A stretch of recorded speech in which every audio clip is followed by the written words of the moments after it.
Coucou tout le monde, on se retrouve pour parler de l'épisode 6 de Pretty Little Liars. Vous l'avez demandé, je vous avais dit que la vidéo sera en ligne. Donc ça va être le cas, du coup, qu'est-ce que j'ai à vous dire? Parce que je viens de le regarder, et du coup c'est pas encore très clair dans ma tête, il n'y a pas de truc dont j'avais envie de vous parler, et en même temps c'est un peu flou quoi. Déjà les choses qui m'ont un peu choquée et étonnée, enfin la façon de PLL, et de toute façon vous avez été plusieurs aussi à me dire en commentaire qu'il y a des choses qui vous avaient énervé de l'attitude des filles, c'est-à-dire qu'elles apprennent pas du tout de leurs erreurs, elles continuent à agir un peu impulsivement sans trop réfléchir, en faisant un peu plein de gaffes. Et c'est vrai que jusqu'à maintenant ça allait, mais au bout d'un moment on a aussi envie qu'il y ait un peu une progression à ce niveau-là. Or vous pouvez constater dès le début de l'épisode 6 que ce n'est pas du tout le cas, dès le départ, en fait, elles sont au Brou, donc il y a quand même un café où il y a tout le monde dedans, il y a des serveurs et des clients, enfin n'importe qui pourrait être là. Hein. Et il y a Spencer qui dit tranquillement à Anna, mais ne t'inquiète pas, nous savons tous ce qui s'est passé cette nuit-là, nous avons tué Elliot Rollins et nous l'avons enterré, maintenant elle le sait. Enfin, elles racontent leur vie quoi. J'aurais dit tranquillement qu'elles ont tué quelqu'un, qu'elles l'ont enterré au plein milieu d'un café. Où on est quand même d'accord qu'il pourrait y avoir n'importe qui, n'importe où, avec n'importe quoi. Et quand je dis n'importe quoi, je sous-entends un petit peu magnétophone, appareil photo, vidéo, caméra, tout ça quoi. Donc voilà, donc je me dis elles sont pas très fututes, elles sont pas très... voilà. Voilà, qu'est-ce que je voulais dire encore un petit détail fashion, pas très important, mais que je vais mentionner quand même. La fameuse veste rouge qu'Alison porte pour leur montrer qu'elle sait en fait que c'est ses copines qui l'ont dénoncée. Sa réaction est, bon, certes convenable, ce que je comprends, mais la veste en soi, vous ne trouvez pas qu'elle est moche? C'est peut-être qu'un détail, on est d'accord. Mais elle est moche quand même, puis elle est trop petite aussi, c'est la boudine quoi, c'est moche. Et alors au détail fashion aussi dans le même délire, c'est les chaussures d'Anna qui sont des loups-boutins, vous avez vu avec la semelle rouge. Ce disant passant, ça fait 2 fois qu'on la voit avec des loups-boutins. Quand elle avait voulu du coup reséduire, reconquérir Jordan, dans son bureau elle avait aussi des loups-boutins, et là elle en avait également, donc la semelle rouge. Et elle avait également un modèle, vous savez, à pic là. Bon, elle marchait mais comme un canard avec quoi. Genre, c'était pas du tout, enfin on sentait qu'elle était au bout de sa vie quoi. Je sais pas, elle a dû refaire la scène 3 fois, j'en sais rien, elle était, voilà, donc elle était morte. Donc tout ça pour vous dire que visiblement ce sont des chaussures qui ne sont pas du tout confortables, ça ne donne pas envie d'en acheter. Voilà. Ah oui, vous avez pu remarquer cet épisode, c'était vraiment l'épisode des mises au point en fait, au niveau des couples notamment, principalement. Du coup, il y a Ezra et au final et Arya qui du coup se fiancent en fait, parce que du coup il lui fait une demande en mariage et elle dit oui, donc du coup ils sont officiellement fiancés. Et ce qui est rigolo en fait, c'est que... Enfin ce qui est rigolo, c'est pas rigolo mais... On sait pas vraiment ce qu'elle lui a avoué en fait. Vous savez, ils ont coupé du coup pour pas que ça prenne trop de place dans l'épisode, ce qu'on comprend quoi. Mais on se demande en fait ce qu'elle lui a dit. Est-ce qu'elle lui a dit que du coup elle avait tué quelqu'un et qu'elle avait aidé à camoufler le corps avec les autres filles, donc à l'enterrer? Ou est-ce qu'elle lui a dit pour les appels de Nicole? Enfin, qu'est-ce qu'elle lui a dit en fait? Qu'est-ce qu'elle lui a avoué? Ça on ne sait pas. Enfin, je suppose qu'elle lui a dit à coup sûr pour Elliot Rollins là qu'elles ont tué et enterré. Mais je sais pas si elle lui a parlé pour Nicole. Voilà.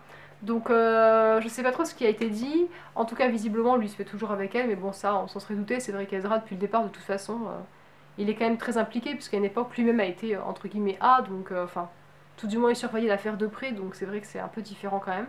Il y a également une explication entre Spencer et Caleb où en gros où elle explique clairement qu'elle est amoureuse de lui et que depuis Toby elle avait aimé personne, etc. Donc lui ça le met un peu mal, sachant qu'en plus, en gros, il est clairement en train de lui dire que lui sait pas trop où il en est, parce que finalement il hésite en gros entre Anna et Spencer, enfin il lui dit clairement qu'il est perturbé. Et du coup ça va pas s'arranger parce qu'au final, elle de son côté, Anna, elle a officiellement dit donc à Arya, mais c'est implicite puisqu'elle a jeté sa bague, donc elle a officiellement dit entre guillemets aux autres aussi finalement, qu'elle n'est plus du tout, qu'elle a rompu ses fiançailles avec Jordan. Donc, techniquement, elle pourrait se remettre avec Caleb, puisque Jordan n'est plus là. Donc je crois qu'il va de nouveau y avoir un souci, là. Je pense que... Vous savez, le coup du losange amoureux, là, le retour. Et puissance 2, du coup, parce que... Parce que du coup, maintenant qu'elle est plus supposée être fiancée, ça libère le poste, quoi. Enfin, vous voyez. Donc du coup, voilà, je me demande un peu comment ça va se passer à ce niveau-là. D'autant qu'aussi Spencer, il y a également Marco qui a débarqué là-dedans, à qui elle a commencé plus ou moins à lui expliquer. Alors ça, c'était très rigolo, parce que, sous prétexte de lui dire qu'en fait il fallait pas qu'il se fasse des idées parce que eux ça allait pas être possible, parce que d'ailleurs, excuse de merde, hein, en fait tu enquêtes sur le meurtre du mari de ma meilleure amie, donc du coup on peut pas être ensemble. Déjà, où est le rapport? Enfin voilà, quelque part, bon, si un petit peu, mais en même temps, dans PLL c'est jamais ça qui les a trop dérangés, hein, vous voyez, Arya sortait avec Ezra alors que c'était son prof. Donc c'est pas tellement le genre de question qui se pose en fait hein, dans cette série, dans cette saison. Hein. Donc bon. Donc voilà, donc je me dis finalement sous prétexte de vouloir mettre les choses au point et de lui expliquer que c'était pas possible, en fait c'est plutôt une manière de dire en fait tous les deux ça pourrait être possible, tu crois pas? Voilà, donc à voir. Et du coup ma question que je vais vous poser c'est est-ce que vous pensez que Spencer serait mieux avec Caleb ou avec Marco? Genre comment vous voyez les choses quoi? Alors je parle pas de Toby, hein, on est d'accord, hein, me dites pas ouais c'est Toby et tout, non non. Moi je vous pose la question, Spencer avec Caleb ou Spencer avec Marco? Ah, voilà une question difficile à répondre. Quoi d'autre encore? Ah bah du coup vous avez vu qu'ils ont commencé à faire un petit rapprochement là entre Allison et Emily. Genre elles commencent à nouveau un petit peu à se regarder et tout, donc tout aussi bien ils vont peut-être un petit peu se mettre ensemble ou je sais pas trop. J'ai l'impression que ça commence un petit peu à arriver légèrement, d'autant que Emily elle a essayé de se mettre avec Sabrina du coup au brou. Et ça a l'air d'avoir un peu capoté, voilà. Sarah, ah bah oui, Sarah, il faut que j'en parle de Sarah. Sarah est morte. Enfin. Yes. On peut pas la blairer, hein, vous êtes d'accord hein? Ouais, on est d'accord. Du coup, qui l'a tué? La question est là, parce qu'elle avait dit à Emily, ne reviens pas ici, c'est dangereux pour toi. Donc elle en a trop dit en fait. C'est pour ça qu'ils l'ont tué, parce qu'elle a trop parlé. Je pense pas que ce soit Jenna, parce que les personnages un petit peu principaux, genre Mona, etc., c'est pas des tueurs vraiment qui vont être enfermés, qui sont vraiment méchants. Même Charlotte, au bout du compte, qui était vraiment qui a persécuté tous des gens, finalement il s'arrange pour la faire passer un peu pour la pauvre fille, la victime, quoi. Donc je suis pas sûre que Jenna, il a fait se passer du côté des vraiment des méchants à 100%, vous voyez. Donc je me demande si ce serait pas plutôt Noël Kahn. Parce que lui aussi il est au Radley, puisque du coup on les a vus prendre un verre, du coup Sarah, lui et Jenna. Donc je me demande si ce serait pas lui en fait. Et d'un côté ça paraîtrait un peu bizarre, parce que pourquoi est-ce qu'il irait tuer Sarah? Je sais pas. Affaire à suivre, dans tous les cas, de toute façon je pense que de l'épisode 7 du coup qui arrive mardi, mercredi, on en saura plus. Est-ce que j'oublie quelque chose? Ah, un petit truc aussi dont je voulais vous parler. Je sais pas si vous avez pensé à la même chose que moi, mais quand du coup Spencer va au Lost Woods, au motel, là, pour essayer de retrouver Elliot, quoi, elle tombe en fait sur Mary Drake qui est en train de faire ses affaires pour apporter chez Allison. Et du coup, elles entendent un bruit, le bruit de film d'horreur, vous savez, là, le bruit de dehors, où normalement, toutes les personnes normalement constituées et humaines et dans la vraie vie, on ne va pas voir ce qui se passe, on ferme la porte à clé, c'est ça la réaction classique quoi. Non, elle y va.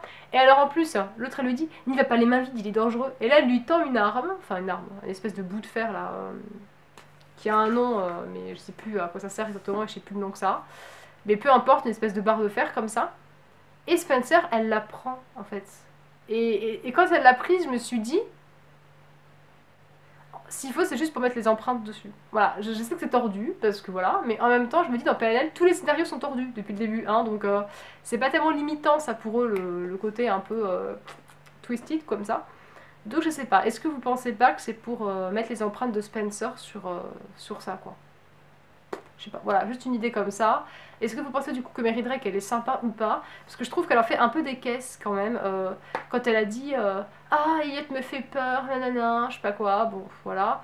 Après elle parle avec Allison qui lui demande des explications et quand elle apprend que Charlotte se faisait appeler C.C. Drake, elle en fait tout un foin aussi, genre oh mon dieu, elle a su pour moi, peut-être qu'elle était au courant, enfin.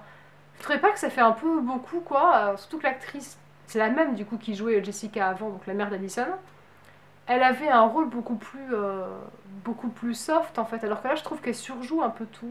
Donc je pense que c'est volontaire en fait, et je me demande si c'est pas justement parce que c'est fake quoi, genre parce qu'elle en fait des caisses pour passer du coup pour la victime quoi. Et en fait que ça ne l'est pas du tout. Donc je me demande si c'est pas une technique de manipulation. Enfin bon voilà. En gros, ce que j'en pense, de toute façon, on va continuer à en discuter dans les commentaires. Je vous fais plein de gros bisous et j'espère que du coup vous avez aimé cette vidéo, que vous avez aimé l'épisode, que vous aimez toujours PLL. Moi, je t'avoue que je suis un petit peu... je suis toujours partagée, comme je vous le dis en commentaire, d'un côté, ça m'énerve qu'elle continue à agir comme ça et à tomber un petit peu dans la gueule du loup beaucoup trop facilement. Alors vous avez pu remarquer qu'ils ont commencé à leur faire des petits suspens en fait qu'Eliot était toujours en vie. Et qu'est-ce qu'elles font comme par hasard? Elles retournent sur la scène du crime pour déterrer le corps quoi. Et elles disent oh mon dieu c'est lui. Mais on voit un bout de tête avec plein d'asticots quoi. Enfin qu'est-ce que tu veux reconnaître le mec quoi. Moi personnellement je l'ai pas reconnu. Je sais pas si vous l'avez reconnu. J'en sais rien. Moi je trouve pas que ça y ressemblait. Enfin je sais pas. Donc voilà. Donc tout ça pour dire qu'elle vraiment elles en ratent pas une, quoi. Genre, elles ont enterré un corps, le minimum, c'est de ne jamais y retourner, quoi. Parce que du coup, vous augmentez vos chances de vous faire prendre, de laisser des indices, des traces de pas, n'importe quoi. Non, elles y retournent et elles déterrent le truc, carrément. Enfin, voilà, bon, peu importe. Donc voilà, je vous fais plein de gros bisous et je vous dis à très bientôt.